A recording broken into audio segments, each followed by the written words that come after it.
Since it's easier to do this at home, I'm going to show you guys my setups and everything I use. This is my Steelhead Tackle box right here. Got everything I carry with me because you never know what kind of fishing you're going to be doing. So I've got everything in here. I'll show you the different setups. So I've got my bobbers, the weights, some indicators, and then various different jigs for steelhead, and then a few different salmon ones, and then bobber stops and whatnot.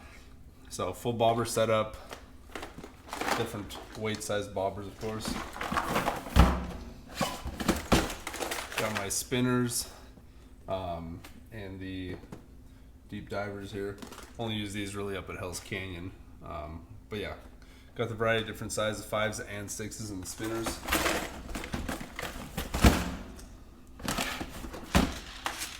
Got my standard corky yarn stuff.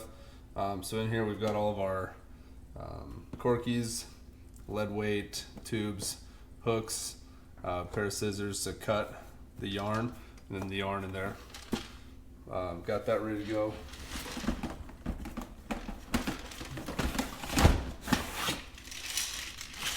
Then we've got the beads set up. We've got all different colors of beads. I'll show you guys this one. This is what I use the majority of here. So these are all different colors. The most popular one that I enjoy, and these are all from Steely Ron. Steely Ron Steelhead beads. You hear me talk about them all the time. This one's 11R. It's one of my favorites right here. And then 66R. These guys up here, this bright orange. Then you've got the center pins to hold those in place, the split shots, and then hooks and swivels right here. And I'll show you a setup on that. Before I do the setup real quick, I just want to show you guys what I use, what I fish with. Typically use just Shimano. So this is a Shimano Corrado. It's an 8/8 rod. I've currently got a setup on here with the bobber.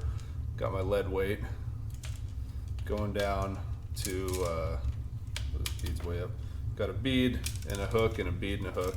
And then on all my bait casters, I rock the Shimano Corrado 301E, which unfortunately you cannot buy anymore unless you find them used. But this is by far one of the best reels in the market. You'll see a lot of steelhead and salmon fishermen out there using this guy. I absolutely love it. But this is a standard setup for me. When I'm using a spin caster, I'll show you. I'll set that one up right now. But this is for a bait caster, what I typically use and what I rock when I go out there. So this is my spinning rod reel setup right here. This is a Penn Fierce. It's a 4000 series. It's an alright reel. You know, it does the job. I haven't had any issues with it. It's just a standard Shimano. It says Scimitar. Not even sure where I got this one. But this is a 9-foot, 10 to 30 pounds. So this is definitely would be an ideal one for salmon as well. I want to start off here, show you guys the line that I usually use. And I'm going to tell you why. So everybody uses their own stuff. Everybody likes their own stuff. Some people prefer mono. Some people prefer braid. So I use fluorocarbon, and specifically this P-Line brand. Sometimes a tactical brand, which you'll see is it's like a black instead of this blue front. I typically run 17, 20 sometimes. If it's for salmon, I'll run 30. But it just depends on the river and what kind of current I'm going to be fighting. But I choose fluorocarbon over mono because mono has a little more give in it. So when you set the hook, mono is a little bit more flexible, so it'll stretch, and that doesn't really sink the hook all the way in. The monofilament is a little bit more abrasive, so when it gets caught on rocks, it'll snap a little easier.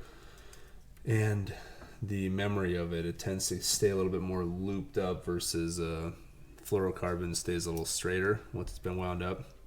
Now, no, I'm going to have a lot of people comment and say that they prefer one or the other. I get it. Everybody has their different ways. I'm just telling you what I choose, what I prefer.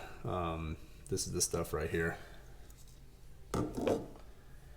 So when we set up beads, if I'm fishing a fast river and I know there's going to be a lot of current, I'm not going to do split shots. I'm just going to go straight for the old standard setup over here with a piece of tube that goes on the line first with a piece of lead that'll go in there to hold it. Obviously the lead will depend on the size of the river.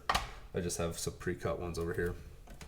But when I'm going with the straight bead setup in a standard river, I'll use this setup. I'm telling you, I'll use this setup on the Clearwater. I'll use it on the Little Salmon River, the main Salmon River. I'll use this in Washington and Oregon at the various different rivers up there. The beads work. Steely Ron has told me about, he's got fishermen over in Michigan that'll fish out in those streams out there where the steelhead salmon come up, and this is all they use. So these beads work. I'm not sponsored by anybody. This is my personal opinions, and I'm just telling you from my experience. So I'm going to go ahead and set this up with 2 of these 66R beads. Now, there's different size beads. I'll show you right here. Let's see if I can find. I'll just grab one of these 11Rs. So you've got the 10 mil, the 8 mil, and the 6 mil. And depending on what the fish are feeling, you can set these up many different ways. You could start by putting an 8 up top and a 6 below. You could put 2 8s. You could do it however you want, but I'm going to show you just with 2 of these beads. So what you'll do first is you're going to run this bead on. And I'm just one of those fishermen that knows how to tie a knot. I don't know what the hell the knot's called, so I'm just going to show you guys here. I put that bead on first. So beads through the line. So you take the line, you put it through the top of the hook. Now, if you've ever tied it this way, where you pull the line straight, you bring it back, line it up at the top of the hook, right? Now when you wrap this around, I typically go about 8 times and then tighten it to tie it on. Now what I'm going to do is I'm going to take this line, I'm going to pull this until it's about 2 feet, 2.5 feet. I'm going to bring this back, line it up with the back of the hook. I'm going to go around 8 times. 8. Okay, now when I pull this, pull it tight, creates the knot on the hook, and I'm left with this long leader. So I'm going to put my second bead through that leader. I'm going to put a hook, same way. I'm going to run this, I don't know, about 4 inches. Run it back across the top so it's looped around like this.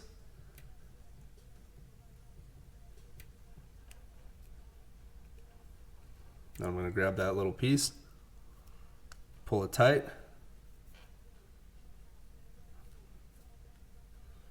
Okay, I'm just going to take the remainder of that leader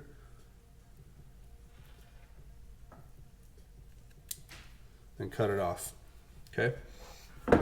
So what I'm left with now, if you can see all of this, I've got this first hook with the bead on top, followed by the second hook with the bead. I'm going to take the center pins. They're toothpicks that are boiled in some kind of special stuff that Steely Ron makes. I buy these directly from him. But you're going to put the toothpick center pin into there, into the bead, break it off. And I set that up about that inch above the hook. I do the same exact thing with this second bead. Shove it in there as far as it can go. Break it off. Doesn't need to be absolutely perfect, but I'm just trying not to have a bunch of toothpicks sticking out. So now both of these are about an inch, inch and a half above the hook. And that's it. Last thing to do now is I set my line up to where I put a split shot somewhere maybe 2 feet, 3 feet, however far you want your leader to go up above, and I'll set up a few split shots. So you've got split shot, followed by bead, hook, followed by bead and hook. That's how I run the beads. This is the same setup I use when I set up a bobber, when I'm bottom drifting. This is the setup, and I always use 2 hooks. Don't forget whatever river you're on. So this hook was barbless, this one I grabbed was not. The rivers I fish require barbless, so pinch those barbs off. Good to go. Well, I hope that helps you guys out. Pretty simple setup, nothing too crazy to it. You don't have to retie a bunch, obviously unless you snag and break off, but otherwise it works. I've used this for years. Introduced to me by Steely Ron. He's the one that showed me how to set all this up, and can't thank him enough because it's definitely changed my steelhead and salmon fishing game. Like I said earlier, it works on many different rivers. If you've watched my previous videos, all the fish that we catch, 90-95% of them have always been on these beads. So hope you guys learned something. Get out there, go catch those steelhead and salmon. If you guys want to see more content like this, let me know. Otherwise, subscribe, like, and we'll keep getting out there and keep making those videos. Get after it.